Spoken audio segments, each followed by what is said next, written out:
Big Ten today. It is the Monday Schmooze presented by Gatorade. Great to have you with us. Dave Revson, Howard Griffith, Nicole Auerbach. Congratulations on making it through the family holiday again. Thank you. Everyone got their hour back. Yes. Everyone can celebrate it on Sunday morning, but then when it gets dark early, it's no longer our family's fault. Right, you guys aren't the heroes anymore. It was a little bit of a problem. My dog even had an issue of when he wanted to eat. Oh, did he try to get fed at like 3 p.m.? It was late. It's like, what's going on around here? You're supposed to be eating a little earlier. It's never worse than when you have young kids. Yes. That is, it's no fun then. But I didn't know you then, so I couldn't have blamed it on you. Eventful Saturday of football. We got some clarity in the West. That is our big story. Big Ten's top teams all looks good. Ohio State and Michigan stayed perfect. They topped Rutgers and Purdue, respectively. Penn State pummeled Maryland, setting up their big showdown with the Wolverines. We started the day with a four-way tie in the West. We ended it with Iowa alone in first as the other three teams all lost, including two falling to previously winless conference foes. All right, so let's start with the Buckeyes. They had a season low for yards. They had a season high for yards allowed. They were trailing at the half, and yet at the end of the game, fairly comfortable, Howard, in beating Rutgers, but this was a battle against what is a really good team. It really is, and when you think about what Rutgers has done to this point, particularly on the defensive side, they've caused problems for people. And this is an Ohio State team that's had issues moving the ball sometimes, but then they find a way to take over the game. And I think that's the biggest part, that they were able to take over the game and start to move this thing forward. But what really jumps out to me about Ohio State, particularly on the offensive side of the ball, is how important and what a difference this team looks like when Travion is healthy. It's amazing. Right? And it's because it clearly is about health, because he was trying to push through, but we haven't seen this version until his freshman year. I completely agree. This is, to me, the biggest story of the second half of the season in this conference, is because that's the difference. These last two games, over 200 yards from scrimmage, what he is able to do is change the way that you have to defend this team.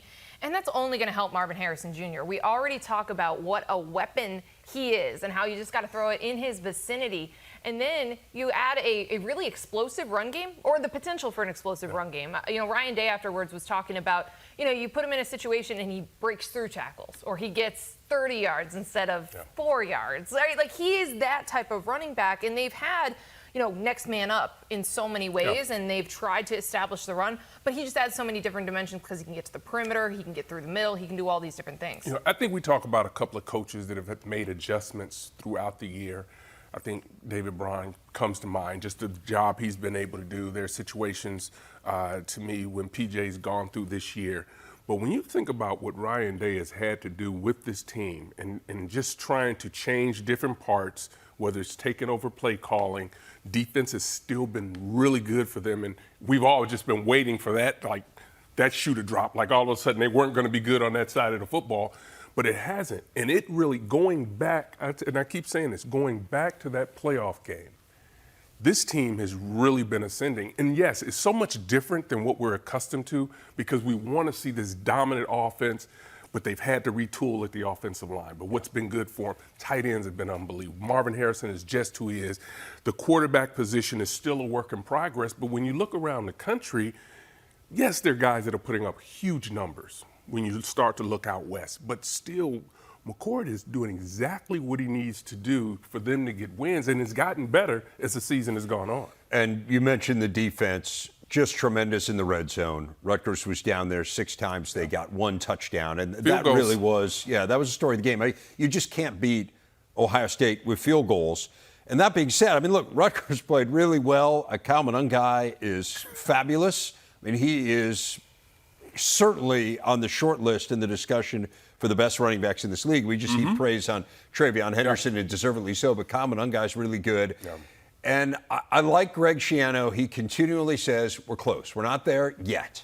We're not there yet. But man, they are closing in on some breakthrough wins here. I think when you think about just how he's building this team and coaching this team, because we all were like, okay, you got to get to 6, right? But I'm sure, yes, that was important, but still, it's not the destination. That's not where you're trying. That's not it. We got to keep doing more and more, and they just keep building and getting better each and every week. Think about the games that we've seen Rutgers play against Ohio State and Michigan and Penn State in this conference, but especially Michigan and Ohio State. Huge gaps.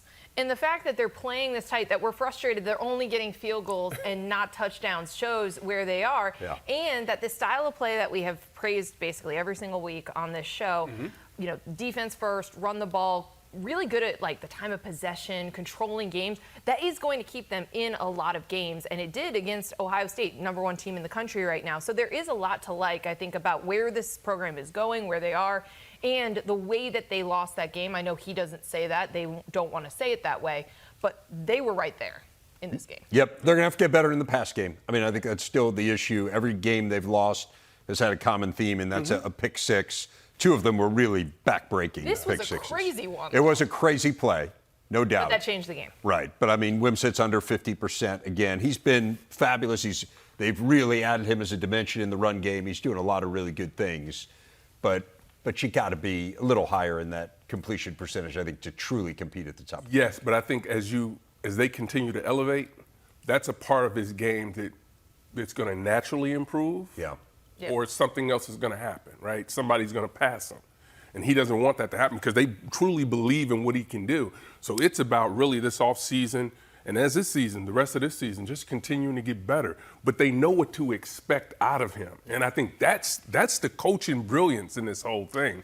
They know what they're going to get out of him. I love the way they are utilizing him in the run game. He's in the top 5 in the Big Ten in rushing touchdowns this year. He didn't have any in his career coming into this year. So again, Rutgers close. They got 3 games left, all against really good opposition. We'll see whether they can add to that 6-win total. Let's get to our big stat, and it focuses on the Michigan Wolverines. It's presented by Gatorade. J.J. McCarthy moving into 9th place on the career passing yardage list in the win over Purdue. Threw for 335 yards. The guy he passed, Tom Brady. Oh. Huh, Familiar? Yeah. Did he ever do anything? Well, he had not quite. I think it's fair to point out he did not quite achieve GOAT status. He was underachieving at Michigan, yes, but he's still awfully good. Somewhere else. Historically, he did do it somewhere else. Yeah. Look who is next on the list, by the way. Ooh. Yeah, Jim Harbaugh. Hey, that's pretty close. He's going to do that soon. It is, yes. No, I like his chances in the first half. Coming up perhaps here against Penn State. Obviously, the schedule gets much tougher here for Michigan. You were there.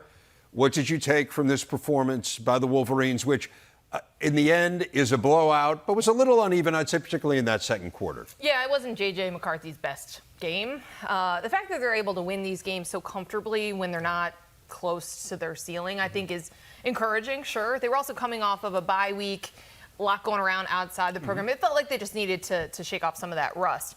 It was a lot of the same, though, Howard. I mean, again, really good defensive effort. I know they gave up garbage touchdown at the end, so the points looked a little different than we're used to. We're used to seeing under 10. Right. But the offensive line, just so good. Defensive line, they just really set the tone for this game. And then you saw, JJ and the pass game, when it was clicking, you saw it do some nice things. And Blake Corum is basically just an automatic touchdown, or anytime you need like under 5 yards, you give him the ball and he's going to get it. It's kind of like the tush push in the Eagles, where you know you're going to get X amount of yards. So still maybe some questions about like explosiveness in the run game, but it was a lot of the formula that we've seen to date. It's interesting, and not to really focus on that game, but as we start to look forward, because those are the questions, right? We heard earlier in the season when Coach Harbaugh talked about, well, we just want to keep these guys fresh. We want to keep them fresh. And so now it's time, right? Freshness now, right? This is really – so you've gotten to this particular point in the season, and now we really get an opportunity to just find out. We know how good they are. We really do, because they're playing at a high level. They execute. Their execution is outstanding. So now they take a step up in competition, obviously, and to watch them, I'll be fascinated to watch the run game this week, because I think that'll be obviously a big part of the game, but also tell us a lot about were they really saving a lot of things there, keeping guys fresh, and how they're going to be able to respond as players. That is the one concern, right? They did not run the ball great in this game against Purdue, a team that has not been toward the top of the Big Ten defensively this season. Again, they're going to be judged, as you say, Howard. They're going to be judged by what happens against Penn State, what happens against Ohio State, what happens if they make it to the Big Ten championship game and then in the playoff. They're not judged by how many yards you run the ball against Purdue, but you do wonder a little bit. It doesn't seem like the run game is quite at the level that it was a season ago. Yeah, and again, I think it's when they've been asking for these, third and short and you need a first down, you're at the goal line, like that, they are getting those yards. Right. It's really just, I was thinking about this and the way that we talked about the running backs last year as Thunder and Lightning with Blake Corum and Donovan Edwards. You haven't really seen the Lightning. And Donovan Edwards actually had some really nice plays in the pass game in this game. I felt bad for him when he stepped out at the 2, because he knew he wasn't getting over. a touchdown. He deserved it. But so I think that's been a difference, right? We talked about the workload with Blake Corum, but it's also like the explosiveness that's been missing from Donovan Edwards. Do they need that against Penn State? Do they need that against Ohio State? Like, that's where I think that next phase. Last year, this time, we were talking about the pass game, right? We were talking about what can JJ do. I think we've seen a lot of growth from him and what he's been able to do and get a lot of different people involved. I think it's just the opportunity. We just need to wait and see, right? It'll be fun to see. Penn State's going to be a big challenge for him, so we'll see. Let's turn our attention to the team that Michigan will play this week. That is Penn State. They went into Maryland, and they were tremendous. To me, this was the most comfortable I've seen Drew Aller look, certainly the most comfortable on the road. Yes. But I would say the most comfortable he's looked in any conference game. He just looked confident and poised. It felt different in this game to me than some of the things we've seen earlier. Do you share that sentiment? Oh, absolutely, because the challenge for me, and I guess for him as well, I was looking at it when he goes on the road, he just wasn't as good as home as far as his completion percentages were. They were down substantially on the road. So for him to go on the road and be able to do it, I thought that was really good, and they got some more plays out of the run game. But if he can be comfortable in the pocket, man, they keep him. I mean, now all of a sudden, this is a different team when he's comfortable and he can become that guy that can just sit back there, be comfortable, and throw the ball around. This ends up being a team that's a tough out. And we've talked about, like, who is he going to throw the ball to, right? We've talked a lot about the receivers, especially coming out of that Ohio State game, about the gap in the receiving core. But how about Dante Cephas getting into the end zone twice? I think that was really encouraging. Obviously, they've got good tight ends. They've got different pieces. But I think it was Cephas's involvement and getting multiple guys, getting that chemistry up, that confidence up in a bunch of different pass catchers is going to be big. And Cephas was a good get in the portal. I mean, this is a guy who led the MAC in receiving yards per game last year at Kent State. So it was someone who you thought they would get more out of than they have to this point. If he can emerge, as you said, that really helps you. You know your defense is pretty good. They held Maryland to negative 49 rushing yards. I mean, most of that was sacks, but still, I mean, Maryland, I believe, had maybe it was 2 positive yards rushing net in the game. I mean, it was really something. It's a terrific defense. Yeah. And we've said that. And that's why, we've all been circling this game for next week, because Michigan has not played a defense like this. But, yeah, you're coming into this game firing on all cylinders, ton of confidence if you're Penn State. We talked about this on Friday. They've had a lot of get-right games in College Park, and this was definitely one of those. They play really well there. And that brings up another point, which is what in the world's happened to Maryland? I'm not sure I expect them to come out and win this game. In fact, I'm quite confident I didn't expect it. But I think this, in combination with the loss to Illinois and the loss to Northwestern, and it just feels like, man, we've seen this movie before where they play well early on in the year. This year felt different to me, Howard, and yet it doesn't look different. It looks alarmingly similar. And they turn the ball over. They get themselves into that jam. Yep. And that's just not where it is. But you're right, because everything kind of was showing that, okay, this is a team that's ready to take that next step. But sometimes it's hard to meet everyone else's expectations alone your own. And there were high hopes for this team to be able to take that next step, to be competitive with the top 3. Not that they were going to go out and be able to beat them and dominate those teams, but you thought those games would be a lot closer than they ultimately have become. And now you couple it with games that they should have won. Yeah. And that's probably the most disappointing part of it. It's okay. I shouldn't say it's okay, but when you're going against a team that's going to have more talent and playing really well, you understand. But when you're looking at teams that are right there on your level, that in some of those games you clearly have more competition, but you're not able to get the wins because of a lot of self-inflicted situations that you have, is really frustrating. It has to be frustrating, not only for the players, but obviously the coaches as well. Terps beating Terps, right? And this is something that has been a story for this program. We thought they were ready to take the next step. We've seen them struggle in November. They also struggled in October this year, and they moved it up. And I think, when you look at this game in particular, talked about the negative yardage, those 6 sacks, 12 tackles for loss. Offensive line has to play better. You have to have the whole unit, but especially that in-conference play this time of year against the big boys, but also against the teams that you should beat. You just can't have that happen. The interesting thing is we knew coming in that this was an inexperienced offensive line, right? And they were still playing really well early. But now that inexperience is really showing up on the back end of their schedule.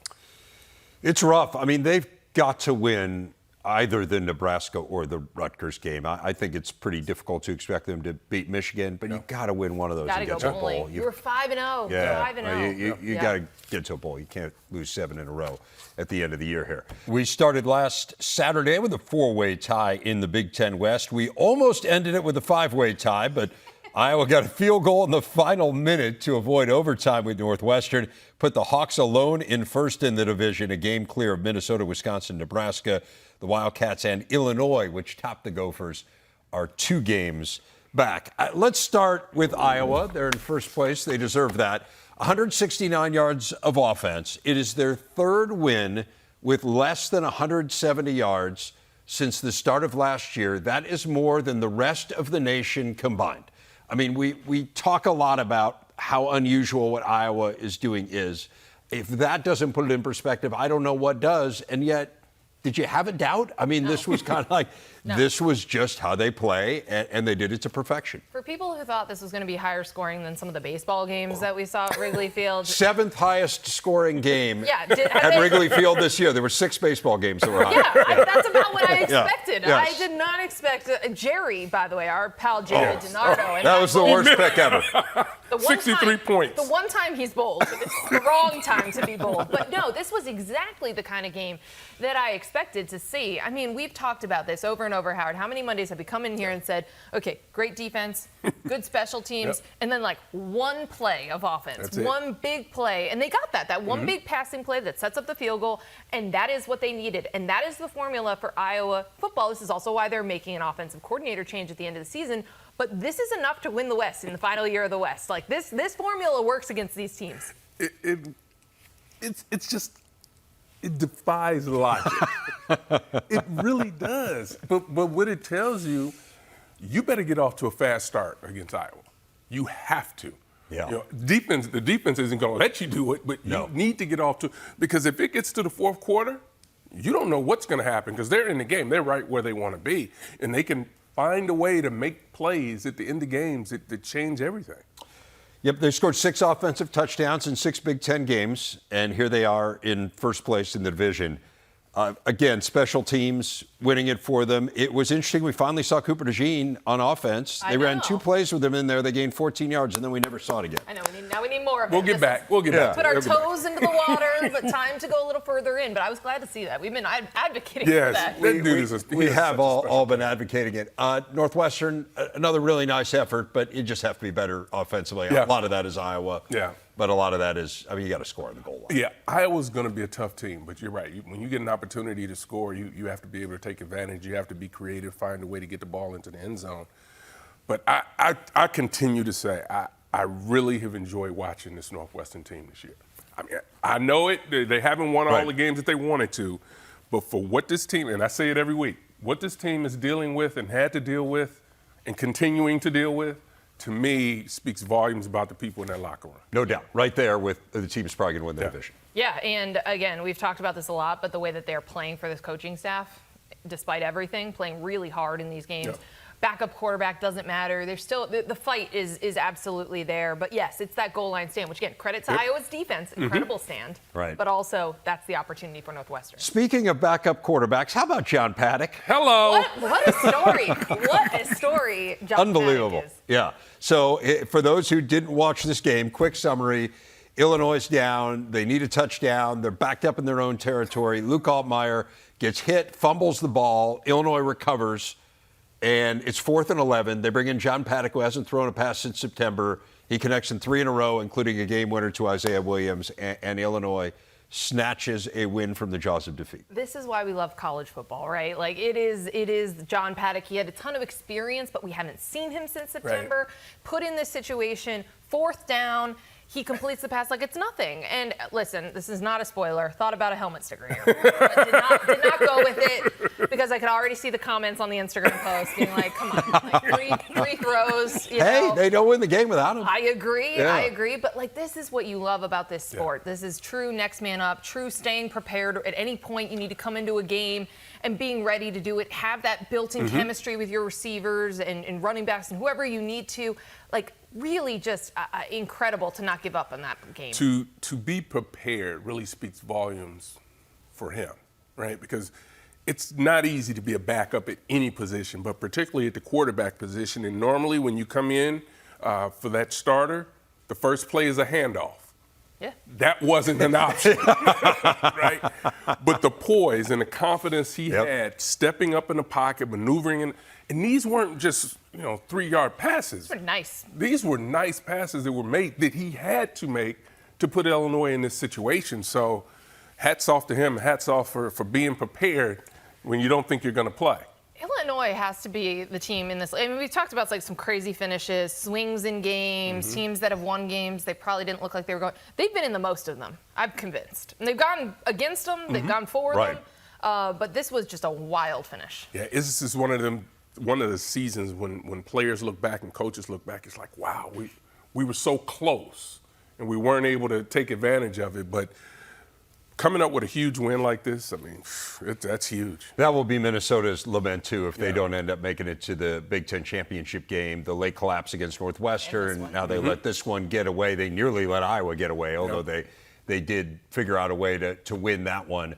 Tough to see, though, from Minnesota's perspective, because they've never been to the Big Ten championship game, and this felt like a year was there for the taking. It was there, but it was the same thing with Illinois. Hadn't been there and had a couple of weeks that they could have secured themselves. And this is what's so interesting about football. It's only a couple plays that really change outcomes of games, and a lot of them.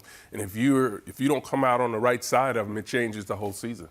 So that's one West team that started the day in a tie for first that lost, Minnesota. Another one, Wisconsin, losing, I should say, to Indiana, a Hoosier team that had not won a conference game. What a huge win for IU. For Wisconsin, though, again, look, they're so banged up. I mean, they're just not the same team without Tanner Mordecai, without Braylon Allen, Chimere Dike banged up. I mean, I get it, but, man, this is a game that they're going to look back on and say we really let one get away. Yeah, absolutely. I mean, you're playing a team that hasn't won a Big Ten game. Has been close. We've talked about this over and over. But you're supposed to be above that. You're supposed to be able to take care of business against an Indiana team that has had some games where their offense really didn't do much, and you let the Hoosiers jump out to the early lead that they tend to do. And then when it was close and tight late, you also didn't get it done. And I know Luke Fickell talked about that after the game, about not finishing. And that's something that, despite the circumstances and the roster, you're in the game. You're in the game at the end, and you can't complete it. And that's one of the things I think, it reminds you, year one with this coach, year one figuring out what they're trying to do despite all the injuries. It's really hard. It's really hard to finish games. Fourth quarters are challenging in November. And I think the other side of it, what it really speaks volumes to, is just the depth of the roster. And I think sometimes, we just take for granted that, okay, it's 85 scholarships, 100-some players on a team, and all of these players are going to be able to contribute and be able to contribute the way you want to. But there's a reason that these guys are starters. And when you lose starters, things happen. There's a drop-off in play. Programs that just aren't able to stockpile talent like we see some other elite teams around the country. There's no doubt in my mind that the Badgers are going to get to that point where depth is not going to be an issue. Unfortunately for them this year, it's a problem, and they're transitioning. But how about this win for Indiana? Huge. Like, this is so big for Tom Allen.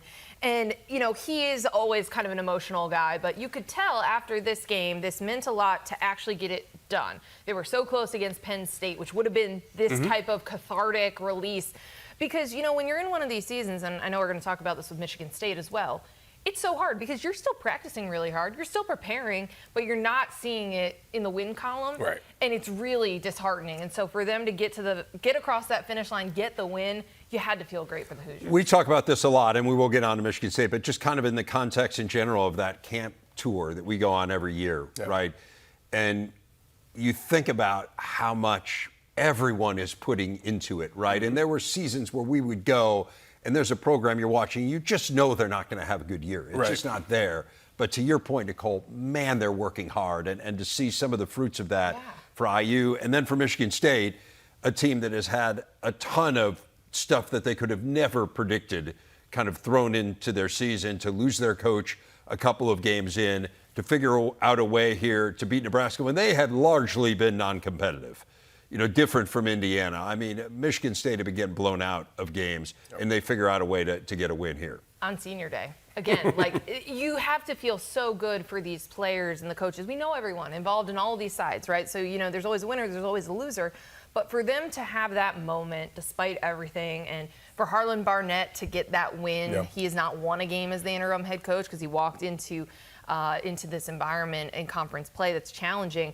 You know, they've blown leads. They've had turnovers that have killed them. They were able to force turnovers. They were able to capitalize. They were able to get this across the finish line. Again, it's cathartic, I think, for these programs. To me, the best picture of what was going on and just how tough this season has been and what it meant to win was at the end of the game, Harlan's walking off the field. Coach Izzo comes up to him, and he picks Coach Izzo up off his feet. Just that excited about that opportunity to finally, get over the hump. And you've got a Hall of Fame coach coming up to you saying, you know what he said, because you know how he feels about this program. That, man, you got it done. And you could just see the excitement and the enthusiasm in Harlan when he saw it was Coach Izzo right there. Tough loss for Nebraska, but again, they still have a game with Iowa in front of them. They, again, if you can figure out a way here, Maryland, Wisconsin, and Iowa. Still think they're going to go bowling. Yeah, right. They're One one win away from ending that. It feels like they will. They got to stop turning the ball over, right? I mean, at the end of the day, that's it. Yeah, it's just staggering. They now lead the nation in terms of power conference teams and turnovers. So we are efforting Corey Close. We'll get to that in a bit, but we're going to go around the Big Ten now. We had some tournament champions over the weekend. Top-ranked Northwestern field hockey won its second ever Big Ten tournament title on this goal from Olivia Bent-Cole in double overtime. They defeated Maryland 1-0. First tourney title for the Cats since 2014. Their program record 18th straight win. Also captured the outright regular season title. First time they have ever won both. They earned the second overall seed in the NCAA tournament. Will face the winner of Cal and Miami of Ohio on Friday. Maryland, the fourth overall seed. They open tourney play with Old Dominion. Iowa and Rutgers, the other two Big Ten teams to make the 18-team field. North Carolina earned the top overall seed, will look to win their fifth title in the last 6 seasons. Northwestern, of course, won the other one. In women's soccer, the Cinderella 8th-seeded Iowa Hawkeyes pulled off their third upset of the Big Ten tourney to win the title, pitched their second straight shutout, and Josie Durr added the game's only goal on a PK in the 18th minute as they won their second ever Big Ten tourney title. Iowa, the first ever 8th seed to win this tournament. They punched their ticket to the NCAA tourney for the fourth time in program history. Full tourney bracket comes out today. In men's soccer, there were a couple of upsets in the first round of the Big Ten tourney. Third-seeded Michigan State fell to Ohio State 1-0. Fifth-seeded Michigan knocked off number 4 seed Northwestern 1-0. Top 2 seeds and co-Big Ten champs Indiana and Penn State advanced to the semifinals. Those can be seen Wednesday on the Big Ten Network. Let's go back to football, dive into the big picture. New CFP rankings come out tomorrow. 10 of the top 11 teams won this week. Oklahoma was the only one that did not. Georgia, Washington, Texas, Alabama, Oklahoma State, which beat the Sooners, all beat ranked teams. Let's do a little forecasting as we look ahead to the new rankings that come out tomorrow. So Ohio State goes on the road, beats a good Rutgers team. We had Georgia, who was just behind them, beat Missouri, who was ranked. Yes. Beat them at home. Now, we had talked about Georgia and its resume, and the big knock against them and the big knock against Michigan was not beating ranked teams this year. Does the fact that Georgia now has one feather in its cap, particularly in combination with the fact that Notre Dame lost to Clemson this week, so one of Ohio State's wins doesn't look quite as good, do you think that moves Ohio State off that top perch, or do they hang on to it? That's my big question. I think that's the one main takeaway that we'll have possibly from this week's rankings because, like you said, Georgia was in the second spot despite, at that point, only 2 wins over teams that were 500 or better. So the committee likes them. Yes. They still gave them. They were made a point with Ohio State, but they weren't that consistent with numbers 2 and 3. So I could see them saying, hey, this is a win over a team that we just had number 12 in our first rankings. They were already 2-1. And like you said, Ohio State's resume, you need the teams you beat to continue to win, to make it look good and continue to hang in there. So I would not be shocked if we do see Georgia in the top. Wouldn't have a problem with it, right? Because we know things are going to continue to play off, and it should be fluid each and every week about who's in those positions. But it's interesting just how close Ohio State and Georgia were last week. They were really close. I could see it happening. Yeah, or you wait, right? Or you wait a little bit longer and you. Georgia's got Ole Miss this week. Yeah, they've got huge game. They've got a few more ranked games down the stretch, which we didn't know, right? We didn't know how good Ole Miss was going to be, but this could be their most challenging game. So you could just push this off a week and decide next. That's one of the big games. Penn State, Michigan is the other huge game nationally this week. But yeah, we head down the stretch here, and again, look, this is an exercise that is really somewhat meaningless by the end of the year. But again, we're excited to see Ohio State in that top spot. I think what that did was gave them a little bit of cushion here down the stretch, opened up the possibility of what happened last year being repeated. You could lose a game here down the stretch, presumably to Michigan, and still have a chance to make it. And the one other thing that I think is important to keep an eye on in the next couple of weeks is if the committee believes in Oregon more than they believe in Washington, because Oregon sure looks really good. Yeah. They look like a national championship caliber team. So you have that head-to-head result. You still have an undefeated Huskies team, although they've had some close calls here. Really close, So at some point, does the committee say, hey, listen, we know there's a head-to-head, but we believe Oregon is better. They've set a precedent for that with Michigan and Michigan State a couple years ago. That's another thing I think in the coming weeks we could see some separation there. Well, to me, if it's fluid each week, I don't really have a problem with it because I think, as we've talked about, we've all said it's going to play itself out. So I don't have a problem with the committee moving the team up or down because of performance that they had. Because when you think about it, really, they should only be talking about last week's performance, really, and the past games are there. But what does this team look like this past weekend? All that is purely speculation, and we will find out tomorrow. This we know definitively. We have the Big Ten players of the week. No speculation needed here. Here is the list. Isaiah Williams, talked about him. 13 catches for Illinois, including the game winner. Most for a Big Ten player this season, those 13 grabs. Indiana's Aaron Casey was great. 2 sacks, 4 TFLs in the win over Wisconsin. That's the most TFLs for a Hoosier in 7 years. Drew Stevens, that game-winning field goal we talked about for Iowa. He captures the Special Teams Award. And Caden Fagan, who's really emerged in the Illinois backfield, Freshman of the Week for the second time this season. Which is all well and good, but we're focused on helmet stickers. That's what really matters here on this program. Howard, who do you got? You just mentioned it, right? You talk about Aaron and the job he did at Indiana. He was dominant in this game. You're talking about spending time in your opponent's backfield. He was just killing it the entire time. 9 tackles, 4 TFLs, 2 sacks. Jay Higgins, it's Iowa. He's just a tackling machine, gets it done, 12 tackles, 2 TFLs, and a sack. And Isaiah Williams going for 13 for 131 and 2 touchdowns, a game-winning touchdown. And for me, I'm a little selfish because I'm like, man, if he had just played receiver the whole time, he'd have shattered all kinds of records. Yeah, right. He was a quarterback early on in his career. By the way, that is the most catches for an Illinois player since 1988, the heart of the Howard Griffith era. But it wasn't me. It was not you. Keith Jones. Jones. It was Keith of course Jones. I know. Keith Jones, third-round pick by the Atlanta Falcons from St. Louis. Yeah. Pretty good. Pretty good player. Well, that was well done. Yeah. Thank you. No, and those are I practiced. Memory's still there. Nicole, how about you? Who do you have? Well, Howard's are very good. He did try to claim them like almost immediately This is after true. tackles and touchdown catches. That is how he operates right now. All right, my first helmet sticker goes to Travion Henderson. We have talked about this the last 2 weeks. Totally different Ohio State offense with him healthy. And over a second straight game of more than 200 scrimmage yards. I mean, again, pass, run, whatever it is, catch, run, he's everywhere. Montori Foster, 4 catches, almost 100 yards, and that crazy touchdown catch for Michigan State. Again, congratulations on getting that win. It's been a while, and they needed him. He was spectacular in that game. And also, let's talk about another team getting their first win for the Big Ten season. Brendan Sorsby in Indiana. He has tried his best all the time, right? He is throwing his body out there in the run game. He's making passes. The numbers are not always stunning. They're not always overwhelming. But he had 186 pass yards, 2 total touchdowns in this game. And they needed him. Yeah. And they needed him, and they get to the finish line. So congrats to the Hoosiers, congrats to the Spartans. And Ohio State, you're just always there. You're number 1. You don't need a special congratulations. How about Brendan Sorsby was listed as questionable? Yeah, it's questionable. On those status reports that they put out, I'd say he was pretty good. There were no questions. No questions. There were no questions. No further questions, Your Honor.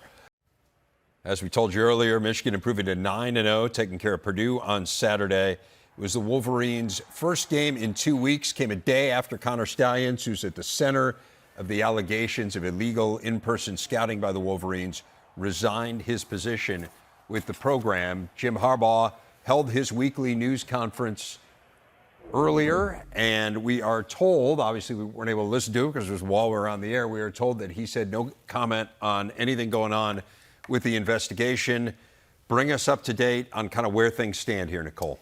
Yeah, well, we're kind of in a little bit of a holding pattern here in the next couple of days, waiting to see if the Big Ten is going to act against Michigan. Now, we know that Commissioner Tony Petitti has the ability to do so under the league's sportsmanship policy. Michigan has dug in, and they're convinced, that they should be able to see out the end of the investigation before that there is punishment. So there's definitely been some back and forth. Michigan gets a chance to respond, but we will see, amid all the mounting frustration from other coaches and athletic directors in this conference urging Commissioner Petitti to act, we will see if he will do so here in the next couple of weeks and what type of punishment it could be, whether that is a head coach suspension. The length of the suspension would be unknown. So really just kind of waiting to see what the Big Ten might do here in the coming days. Obviously, I don't want to speculate. We'll just play the waiting game, right? I mean, that's kind of all you can do at this point. It has been a fascinating story, no doubt about it. And as you said, it's a challenging spot, no doubt, for Tony Petitti to be in. And we'll see what he comes up with, as you said, maybe over the next couple of days.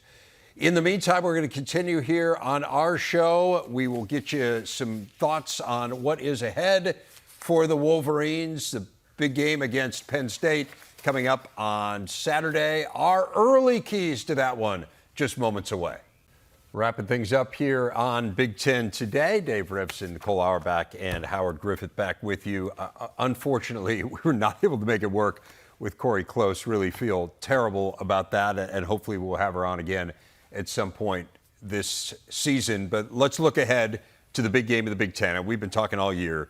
There are 3 huge games on this schedule. It's the mix and match of Michigan, Penn State, and Ohio State. We get the second one coming up here on Saturday. It's in-state college. Biggest thoughts as we anticipate this one? Well, we talked about this a little bit earlier, but it's really about Michigan's run game. Do they need more against an opponent like Penn State and this defense that is going to be in that backfield and really getting after J.J. McCarthy? And then the flip side, Michigan's defense against this Penn State offense that's coming into this with the most confidence I think we've expected to see from them. I think back to the TCU game, and the reason I bring that up is because those linebackers that they played against in TCU were really quick, flying up the ball, flying off the ball. And where Michigan struggled was coming off some double teams, getting up to the next level. I think that'll be an important part of this game. It'll be this offensive line versus the defensive line and the linebackers being able to get up to the second level. But again, talking about those explosive run games, can you get that? On the Penn State side, can Penn State come up with some of those big runs? Drew Aller's playing at home. He's proven that he can go on the road and get it done. Now he's at home where he's going to be comfortable. Can they keep him upright? And those receivers continue to build on what they had last week. I think one thing that really strikes me in this game is you've got Michigan and Penn State are the 2 best scoring defenses in the country, and then you have the 2 best total offenses in the Big Ten. And so you really have this kind of this mix and match of they're both good on both sides of the ball. But I would look at this and say, I still feel like this is a game that the defenses are going to dominate, and then we're going to end up with a really low-scoring game. It feels to me like this is a year where the best of the Big Ten defensively is better than the best of the Big Ten offensively. I think we're going to see it all in one game here. Yeah, that we'll see. And that game against Ohio State for Penn State played out similarly, right? Yeah. Low scoring, and it really was about the defenses setting the tone and needing to force the quarterbacks to make things happen. So also, what did Drew Aller learn from that? That was the first big test that he had, and that one was on the road. But so much of the narrative coming into that game was, well, if not now, when? Yeah. And so you still have that second opportunity if you're Penn State for this roster, the amount of talent that's on this team, the amount of talent that's on that defense, to get that win. That has been very hard for James Franklin to get these types of wins in his tenure at Penn State. JJ is in the Heisman race because of the type of team and the type of player he is. He's in that race. This is the type of game where he can have that moment because he's going against a defense that's going to create pressure. And we know when JJ's under pressure, he can extend the plays and get out there and use his legs, something that he really hasn't had to do. This will be a game where he'll have to make some of those plays with his legs. It's pretty amazing to think, James Franklin, we know about the narrative against Ohio State and Michigan. He's 4-15 against them, so he's lost 15 games to those two. He's lost 16 games to the rest of the Big Ten in his tenure. This is the second opportunity this year to really have that breakthrough. So there is a ton of pressure, no doubt, on Penn State.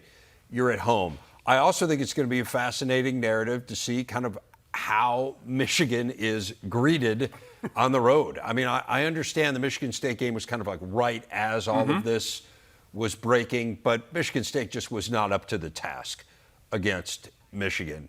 Penn State's, you would think, going to be up to the task. Like, this feels like a far more even game. This is not a bold statement than the one was in East Lansing. And you wonder whether some of that stuff starts to get to Michigan. So the dynamic to me on both sides in terms of the pressure is really fascinating. It is. And, we talked a lot about, like, how is Penn State built and how are they built compared to Ohio State? They're chasing Ohio State. Yeah.